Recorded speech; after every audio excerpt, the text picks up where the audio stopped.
আপনি গুনাহগার, তবু আল্লাহ আপনাকে ডাকছেন। আপনি হয়তো নামাজ পড়েন, কিন্তু গুনাহ ছাড়তে পারছেন না। আপনি হয়তো রোজা রাখেন, কিন্তু মোবাইলের স্ক্রিনে হারিয়ে যান। আপনি হয়তো তওবা করছেন, পরে আবার ভেঙে ফেলছেন। এখন আপনি ভাবছেন, এরপরেও কি আল্লাহ আমাকে চান? আল্লাহ কি আমাকে ছেড়ে দিয়েছেন? না প্রিয় ভাই, আল্লাহ আপনাকে ছাড়েন নাই। আসুন, আল্লাহ যে আপনাকে এখনো ডাকছেন, এটার প্রমাণ আপনাদেরকে দেই। আমার আল্লাহ রব্বুল আলামিন বলেন, কুল ইয়া ইবাদিয়াল্লাযীনা আসরাফু আলা আনফুসিহিম লা তাকনাতু মির রাহমাতিল্লাহ।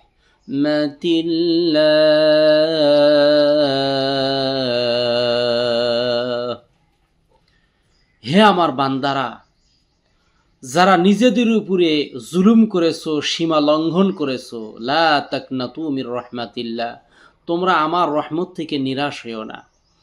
আপনি কি একবারও ভাবছেন, মানুষ একজন আর একজনকে বলে হে পাপিষ্ট, হে পাপাচারী, হে গুনাহগার।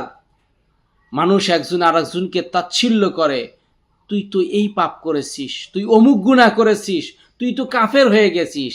কিন্তু আমার আল্লাহ এভাবে বলেন না।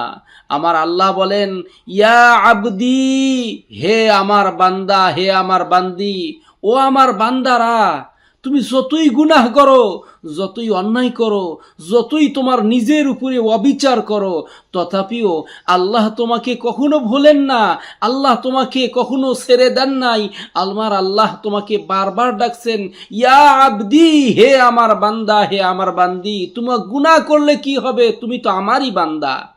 আমরাও যদি আল্লাহকে এটাই বলতে পারি, আল্লাহ আমি গুনাহ করেছি, কিন্তু তোমারই তো বান্দা, তোমার কাছেই তো সাহায্য চাই, তোমার কাছেই তো ফিরে যাই। আল্লাহ তুমি ছাড়া আমাদের কেউ নাই।